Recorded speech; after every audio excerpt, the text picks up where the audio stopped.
Bonjour à tous. Donc, je remercie toutes les personnes de l'IFCE de m'avoir permis de présenter aujourd'hui les résultats de l'étude effectuée sur le pyrrolike en partenariat entre le RESP et le LABO Franck Dincombe. Donc, j'ai choisi de vous présenter mon exposé en 5 parties. Je vais commencer par un focus sur le syndrome pyrrolike, replacer un petit peu le sujet. J'énoncerai ensuite la problématique qui s'est dégagée et qui a en fait mené l'étude que j'ai effectuée. Je vous parlerai brièvement ensuite des bases de données qui étaient disponibles pour mon étude, des résultats obtenus et de la surveillance qui a été mise en place à la suite de ces résultats obtenus. Donc, le syndrome pyrrolike, il a été cité pour la première fois en France par un groupe de vétérinaires praticiens en 2004 à peu près. Il a été décrit comme étant associé à une fièvre et à des symptômes non caractéristiques que sont par exemple l'anorexie, l'amaigrissement, l'abattement, la dépression ou encore la baisse ou la contre-performance. Ce tableau clinique un peu, peu spécifique, pas spécifique, il entraîne des difficultés pour les vétérinaires, mais aussi pour les professionnels, pour identifier le pathogène qui est responsable de la maladie du cheval. Le cheval, il déclare des symptômes. Étant donné que les symptômes sont identiques et peu spécifiques, ça devient compliqué de savoir à quel pathogène c'est dû, entre guillemets.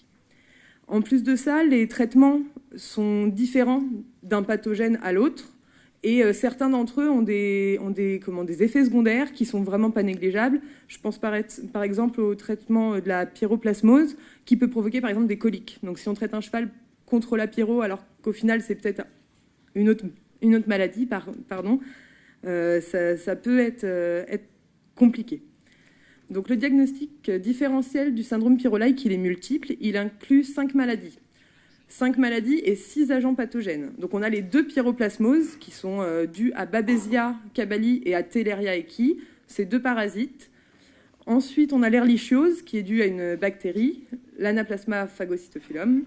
La borréliose, ou appelée aussi maladie de Lyme, qui est due à Borrelia burgdorferi, une bactérie aussi. On a l'leptospirose et enfin l'anémie infectieuse des équidés. Donc la complexité de ces maladies, en plus d'avoir un tableau clinique peu spécifique et ressemblant les unes aux autres, ce sont des maladies qui sont transmises par des vecteurs principalement. Donc en fait, à part la leptospirose, elles sont toutes transmises par des vecteurs. Donc que ce soit des tiques ou les mouches, etc. La leptospirose, quant à elle, est transmise par l'urine des rongeurs, qui sont bien souvent présents sur les exploitations de la filière équine. Donc la problématique qui s'est dégagée, il est venu en grande partie de la filière. Compte tenu du peu d'informations sur le syndrome et de l'impact économique que cela peut entraîner, on a eu beaucoup de remontées et de questionnements de la part des éleveurs ou des professionnels en règle générale. On a donc choisi de s'intéresser aux sources de données qui étaient disponibles sur ce syndrome. Et on a vu avec le laboratoire Franck Dincombe pour que ce soit possible de récupérer en fait, les données et de les exploiter. On s'est rendu compte qu'il y avait quand même un nombre d'analyses élevé. Donc on était dans ma base à plus de 40 000 chevaux testés pour au moins l'une des pathologies incluses dans le syndrome pyrrolike. Et la population d'équidés symptomatiques, elle s'est réduite à 15 000 chevaux, un petit peu moins de 15 000 chevaux. Donc l'objectif de cette étude, ça a été de déterminer la fréquence et la répartition du syndrome pyrrolike et des maladies, et de voir s'il était faisable ensuite de mettre en place une surveillance et si ça s'avérait utile pour la filière. Donc les bases de données qui étaient disponibles, elles concernaient les analyses sérologiques, donc la mise en évidence des anticorps des chevaux contre les maladies, et les analyses par PCR, donc qui sont des méthodes directes et qui mettent en évidence le pathogène en lui-même. J'ai donc récupéré une quinzaine de fichiers Excel avec toutes ces infos qu'il a fallu que je nettoie et que je prépare pour leur exploitation. Et une fois que j'ai pu tout fusionner et obtenir une ligne par équidé et savoir pour quelle maladie il avait été testé, ma population d'études s'est réduite, donc comme je vous l'ai dit, à 14 000 chevaux. Et ce sont des équidés qui présentaient des symptômes. On a travaillé vraiment sur la population symptomatique. Donc la période d'étude, elle s'est déroulée de juillet 2011 à décembre 2012. Là, je vais vous présenter donc, dans ce tableau les séroprévalences et prévalences obtenues. Donc la séroprévalence, c'est le pourcentage de chevaux positifs pour un test sérologique. Donc le pourcentage de chevaux présentant des anticorps contre un pathogène. Et la prévalence, c'est le nombre de chevaux ressortis positifs pour lesquels on a détecté le pathogène en lui-même. Ce qu'on peut voir dans le tableau, c'est que globalement, les pourcentages obtenus sont assez élevés. Donc, par exemple, si on prend par exemple la pyroplasmose en elle-même, donc les deux parasites confondus, on est à 34% de chevaux positifs, révélant des anticorps en tout cas contre la pyroplasmose, et au même pourcentage en fait pour les analyses PCR. Pour l'anémie infectieuse, on n'a pas détecté de cas par sérologie dans le cadre de mon étude, parce que les cas d'anémie infectieuse qui ont été détectés sur la période d'intérêt concernaient des chevaux testés dans le cadre d'un contrôle. Contrôle pour l'exportation, contrôle dans le cadre de la monte, etc. Pour la leptospirose et la borréliose de Lyme, aucun cas n'a été diagnostiqué sur la période d'étude par PCR, par technique directe. On a repéré donc des chevaux présentant des anticorps, mais on n'a pas détecté dans le sang la présence des leptospires ou de Borrelia. D'un point de vue cartographique et répartition, vous avez la carte à gauche qui représente les taux de séroprévalence par département et à droite les taux de prévalence. Donc là encore, ce qu'on peut voir, c'est que globalement, sur la carte de gauche par exemple, on voit que dans tous les départements quasiment, des chevaux présentent des anticorps, donc à plus ou moins fort ou faible pourcentage.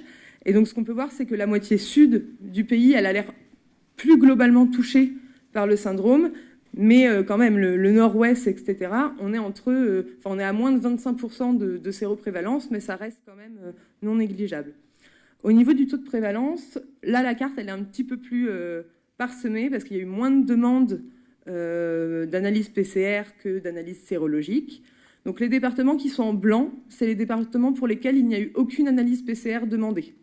Donc ces départements-là, on ne peut pas déterminer la prévalence étant donné qu'il n'y a pas eu de recherche effectuée.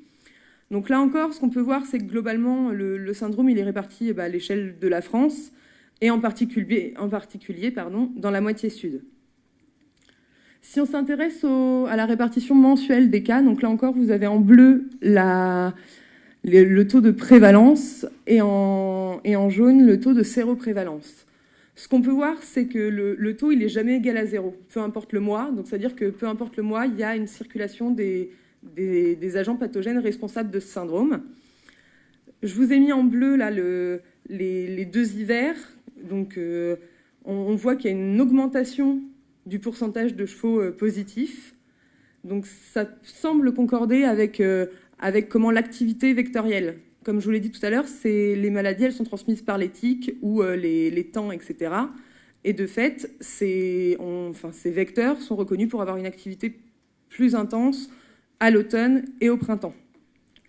Donc si on continue, donc là au niveau de la séroprévalence, on est un petit peu dans le même cas. Donc on a une augmentation entre octobre et décembre, donc juste avant l'hiver, et une stagnation pour l'année 2012. Si on s'intéresse au printemps, on peut voir qu'il y a quelques pics pour la courbe des PCR et une augmentation pour la courbe de la sérologie. Donc à la suite de cette étude, on a pu voir que le syndrome pyrrholike, il était quand même présent. Et le RESP a mis en place un groupe de travail, donc de juin à octobre, qui a défini des objectifs de surveillance, un protocole, quelles données épidémiologiques étaient intéressantes à recueillir et dans quel but derrière, pour quelle exploitation. Ce sous-réseau a été lancé en novembre dernier. Donc novembre-janvier, c'était une phase pilote. Là, nous sommes actuellement en train d'étudier les données récoltées, à savoir qu'on a eu quand même 43 déclarations en 3 mois. Donc pour un début, c'est quand même prometteur et ça prouve que les vétérinaires en ont besoin et que vous avez besoin aussi de réponses sur le syndrome. Donc ce qu'il faut retenir de cette étude et de la mise en place de ce sous-réseau, c'est qu'on a constaté qu'en fait les pathogènes ils circulaient sur le territoire et globalement un peu partout, tout au long de l'année, même si certaines périodes sont considérées comme à risque, plus importantes. Comme je vous l'ai dit tout à l'heure, là, mon étude, elle s'est concentrée sur les chevaux symptomatiques. Donc on est quand même à 14 000 chevaux en 1 an et demi qui ont été testés parce que présentant des symptômes peu spécifiques et concordants avec ce syndrome. Donc on a réellement une nécessité de poser un diagnostic derrière pour adapter la thérapeutique et puis pour aussi avoir une meilleure connaissance de ces maladies et de leur répartition. encore une fois, c'est en réponse à une problématique de terrain et à l'intérêt qui a été dégagé par les professionnels. Et on espère en fait que notre réseau il limitera l'impact économique et qu'il servira à en savoir plus et à déterminer les facteurs, pourquoi pas, à risque, etc. Donc vous pouvez consulter sur le site du RESP plus d'informations sur le protocole Pyrolike et les éléments obligatoires, etc. pour déclarer. Voilà. Je vous remercie de votre attention.